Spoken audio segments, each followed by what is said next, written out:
السلام علیکم ورحمۃ اللہ۔ ترجمہ تفسیر القرآن الکریم، سبق نمبر 204، سورہ المائدہ، پارہ نمبر 6، آیت 35 تا 27۔ اعوذ باللہ من الشیطان الرجیم۔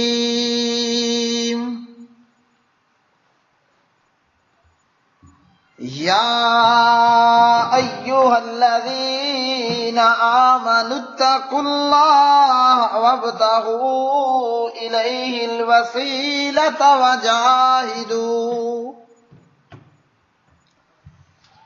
وجاہدوا فی سبیلہ لعلکم تفلحون۔ ان الذین کفروا لو ان لهم ما فی الارض جميعا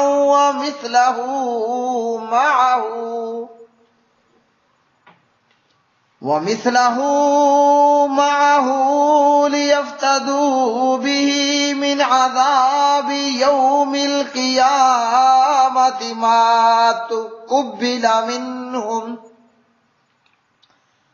وَلَهُمْ عَذَابٌ أَلِيمٌ۔ يُرِيدُونَ أَن يَخْرُجُوا مِنَ النَّارِ وَمَا هُمْ بِخَارِجِينَ مِنْهَا وَلَهُمْ عَذَابٌ مُقِيمٌ۔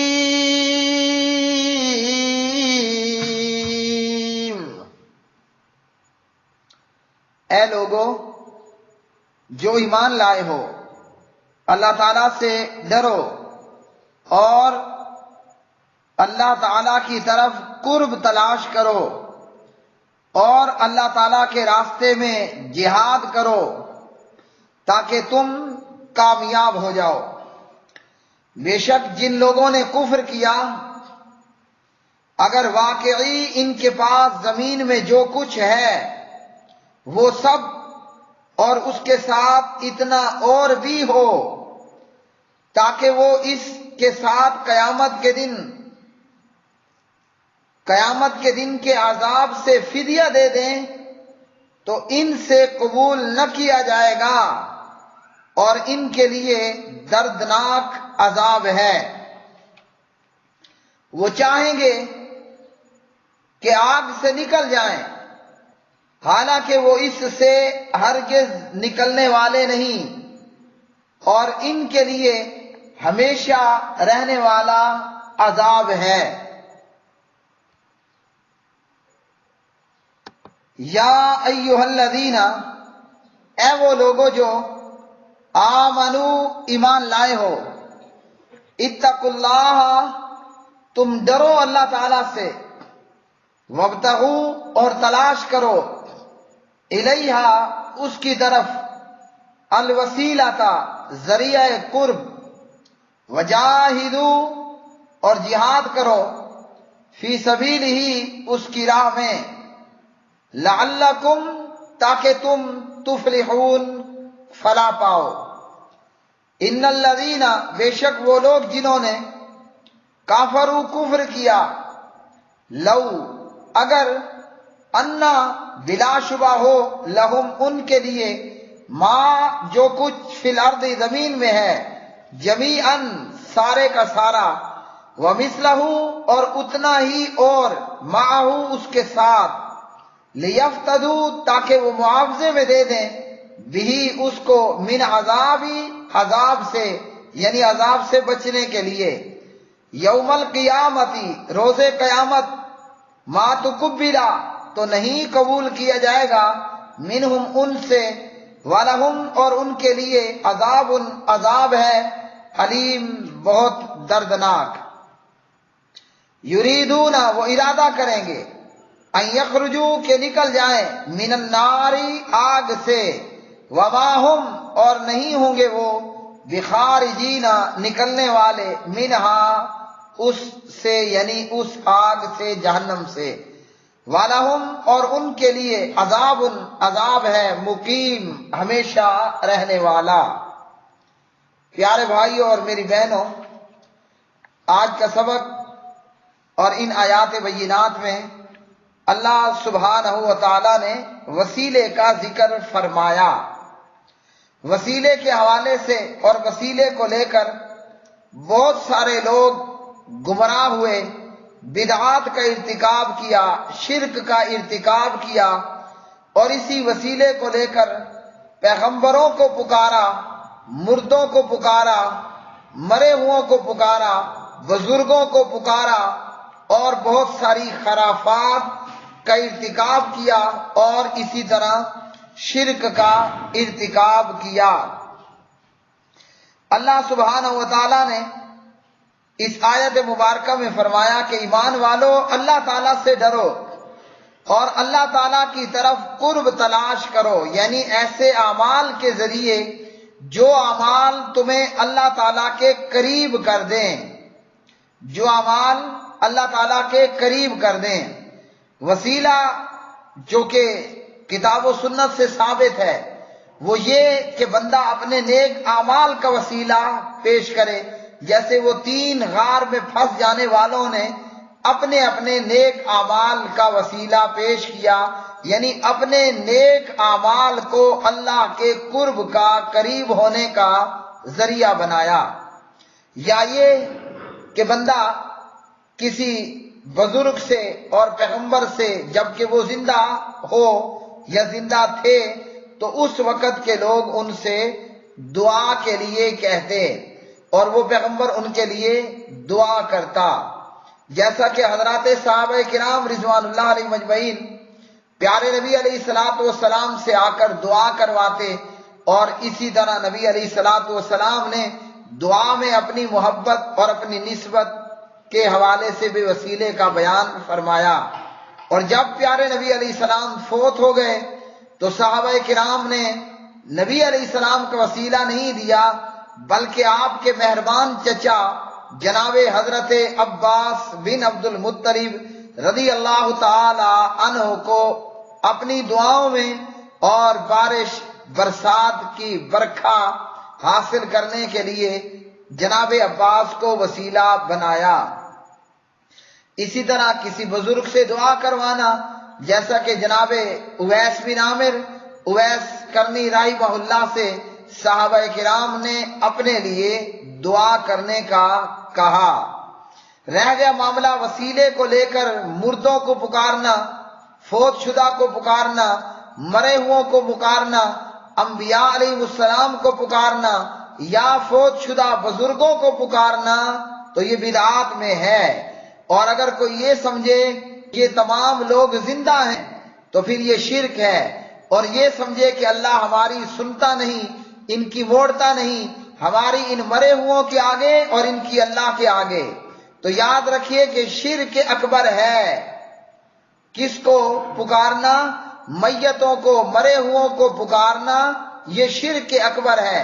مردوں کو پکارنا، مورتیوں کو پکارنا، مردوں کے نام کی نظر و نیازیں دینا، یہ شرک اکبر ہے۔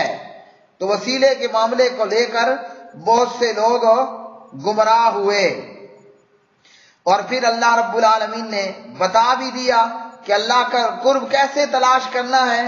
اس کے لیے اللہ رب العالمین نے عمل بتلایا۔ کیا عمل بتایا؟ کہ اللہ سبحانہ و تعالیٰ کا تقوی اختیار کرنا ہے اور اللہ کی راہ میں جہاد کرنا ہے۔ اللہ کا تقوی یعنی اللہ سبحانہ و تعالیٰ نے جن کاموں سے منع کیا ان سے رک جاؤ، اور جن کا حکم دیا ان کو کرنا۔ اللہ تعالیٰ جن کاموں سے ناراض ہوتا ہے ان کاموں سے پرے رہنا۔ تقوی اور اس کا قرب حاصل کرنے کا حکم، پھر جہاد کا حکم دیا، تو معلوم ہوا کہ اللہ تعالیٰ کا تقوی اور اس کا قرب حاصل کرنے کا ذریعہ اللہ کی راہ میں جہاد۔ جہاد کا ایک معنی یہ ہے کہ سر توڑ کوشش کرنا، بھرپور کوشش کرنا۔ اب یہ کوشش نیک اعمال کے کرنے میں اور گناہوں کو چھوڑنے میں۔ اور پھر جہاد سے مراد قتال بھی ہے، اللہ کی راہ میں اعلاء کلمت اللہ کے لیے لڑنا۔ اور اسی طرح کسی زندہ شخص سے دعا کروانا یہ بھی درست ہے، لیکن مردوں کو پکارنا تو یہ سب حرام ہے، اور ایسے لوگوں کے لیے دنیا آخرت میں خرابی ہے۔ اور اسی طرح وسیلے کے حوالے سے جنت میں ایک مقام ہے، ایک پورشن، ایک جگہ ہے، اس کا نام بھی وسیلہ ہے، جیسا کہ مسلم کی حدیث نمبر 384۔ حدیث کے راوی عمر بن عاص رضی اللہ تعالیٰ عنہ بیان کرتے ہیں، نبی علیہ الصلوۃ والسلام سے میں نے سنا، جب تم مؤذن کو اذان دیتے ہوئے سنو، اذا سمعتم المؤذن فقولوا مثل ما یقول، جب مؤذن کو اذان دیتے ہوئے سنو تو وہی کہو جو مؤذن کہتا ہے۔ دیگر روایات میں حی علی الصلاح حی علی الفلاح پر لا حول ولا قوت الا باللہ پڑھنا، ثم صلوا علیہ، پھر میرے اوپر درود پڑھو۔ جس نے مجھ پر ایک بار درود پڑھا اللہ تعالیٰ اس پر اپنی 10 رحمتیں نازل کرے گا، اور میرے لیے وسیلے کی دعا کرو۔ کیا؟ آتی محمد للوسیلہ، کہ اللہ محمد صلی اللہ علیہ وسلم کو وسیلہ عطا فرما۔ یہ وسیلہ جنت کا وہ مقام ہے جو اللہ کے بندوں میں سے ایک بندے کو نصیب ہوگا۔ ہمارے حضور جناب حضور نبی کریم صلی اللہ علیہ وسلم نے فرمایا، مجھے یہ امید ہے کہ وہ بندہ میں ہوں، لہذا جس نے میرے لیے وسیلے کی دعا کی، وسیلہ اللہ سے میرے لیے طلب کیا، تو اس کے لیے میری شفاعت واجب ہو گئی۔ تو اس سے بھی معلوم ہوا کہ وسیلہ جنت میں ایک جگہ کا نام بھی ہے۔ اور کیا فرمایا کہ تاکہ تم کامیاب ہو جاؤ، تو پتہ چلا کہ کامیابی کے لیے اللہ کا تقوی اختیار کرنا ضروری ہے۔ کامیابی کے لیے اللہ کی راہ میں سڑ توڑ کوششیں کرنا، قتال کرنا، جہاد کرنا، یہ بھی ضروری ہے۔ اگر تقوی نہیں اور اللہ کی راہ میں سڑ توڑ کوشش کرنا یا قتال کرنا نہیں ہے، پھر کامیابی نہیں۔ تو اللہ نے کیوں تقوی اور جہاد کے ساتھ کامیابی کی بات کی؟ اس لیے کہ کہیں تم اس فخر میں نہ رہ جانا، اس فخر میں نہ رہ جانا کہ تم اللہ کے بڑے محبوب جناب حضور نبی کریم علیہ الصلوۃ والسلام کی امت ہو، کہ ہم بہترین امت ہیں اور ہمارا نبی سب سے افضل ہے۔ نہیں، بلکہ تمہیں چاہیے کہ اعمال کرو، نیک اعمال کرو گے، اللہ کا قرب حاصل کرنے کی کوشش کرو گے، اللہ کی راہ میں سر توڑ کوشش کرو گے، جہاد اور قتال کرو گے۔ جہاد کا ایک معنی تو کوشش ہے، اور اسی طرح قتال اللہ کی راہ میں میدانوں میں کافروں سے لڑائیاں کرنا، تو پھر تمہیں کامیابی حاصل ملے گی۔ چونکہ یہودیوں کو اپنے عالی نسب پر فخر تھا کہ جناب ہم تو انبیاء کی اولاد ہیں، اور اسی خوش فہمی میں یہود بڑے بڑے جرائم کا ارتکاب کرتے تھے، کہ وہ سمجھتے تھے ایک تو ہمارا نسب بڑا اعلیٰ ہے، اور دوسرا وَأَحِبَّاؤُهُ، ہم اللہ کے ہیں بھی بڑے محبوب، تو خوب وہ جرائم کرتے تھے۔ کہتے تھے کہ ہم جہنم میں نہیں جائیں گے، لن تمسنا النار الا ایاما معدودہ، جہنم میں ہم نے نہیں جانا، کہیں چلے بھی گئے تو ایام معدودہ، چند گنتی کے دن جائیں گے۔ آج بہت سے مسلمان ہیں بے عملی بد عملی کے اندر انہوں نے بڑے بڑے جو ہے وہ بڑی بڑی ڈگریز لی ہوئی ہیں، کس بات میں؟ بے عملی اور بد عملی کے اندر۔ اور بندہ پوچھے جب ان سے کہ میاں نماز پڑھو، تقوی اختیار کرو، جہاد کرو، کہتے ہیں کوئی پرواہ نہیں ہے، ہم نبی رحمت کی امت ہیں، ہمارا نبی ہمیں بخشوا لے گا۔ تو اللہ رب العالمین نے کیا فرمایا؟ تقوی اختیار کرو، اللہ تعالیٰ کا قرب حاصل کرنے کی اور اس کے قرب کی طرف کے اعمال کی کوشش کرو، اور اس کی راہ میں جہاد و قتال کرو، تبھی تو کامیابی ہے۔ اس گھمنڈ میں یا اس خوش فہمی میں نہ رہ جانا کہ ہم جناب نبی آخر الزمان کی امت ہیں تو ہمیں ہمارا نبی بخشوا لے گا۔ بخشش بھی ان کے لیے ہے کہ جو صاحب اعمال ہیں، اور کہیں پھر بے اعمالیاں اور بد اعمالیوں کی کوتاہی ہو گئی تو پھر نبی علیہ السلام کا فرمان کہ میری شفاعت میری امت کے گناہ گاروں کے لیے، کبیرہ گناہوں کا ارتکاب کرنے والوں کے لیے۔ کب؟ جب آپ میں بھی کوئی چیز موجود ہوگی، آپ نے بھی تقوی اختیار کیا ہوگا، بچنے کی کوئی کوشش کی ہوگی، اللہ کا قرب حاصل کرنے کی کوشش کی ہوگی، اللہ کی راہ میں سر توڑ کوششیں، جہاد اور قتال کیا ہوگا، تو یہ بات کا معاملہ ہے، پھر تب کا معاملہ ہے۔ پھر فرمایا یہ جو کافر لوگ ہیں، اگر یہ زمین بھر جو کچھ زمین میں ہے اور اتنا اور بھی اللہ تعالیٰ کو قیامت کے دن دینا چاہیں، تب بھی ان لوگوں کی جو ہے وہ جہنم سے خلاصی نہیں ہوگی۔ انس ابن مالک رضی اللہ تعالی عنہ راوی ہیں، نبی علیہ الصلوۃ والسلام نے فرمایا قیامت کے دن اللہ تعالیٰ اس شخص سے کہے گا جس کو جہنم میں آگ والوں میں سب سے ہلکا عذاب ہو رہا ہوگا، کہے گا اگر زمین میں جو بھی چیز ہے یہ تمہاری ہو جائے، کیا تم اپنی جان چھڑانے کے لیے وہ دو گے؟ وہ کہے گا بالکل، مجھے جہنم سے بچائیے، میں زمین بھر آپ کو دینے کے لیے تیار ہوں۔ اللہ تعالیٰ فرمائے گا میں نے تم سے اس سے کہیں زیادہ آسان مطالبہ کیا تھا کہ جب کہ تو ابھی اپنے باپ آدم کی پشت میں تھا۔ وہ کیا مطالبہ تھا؟ کہ میرے ساتھ کسی کو شریک نہ بنانا، مگر تو میرے ساتھ شریک بنائے بغیر مانا ہی نہیں۔ بخاری حدیث نمبر 6557۔ تو کیا پتہ لگا کہ مشرک اور کافر ہمیشہ جہنم میں ہوں گے، اور کون سا عذاب ہوگا ان کے لیے؟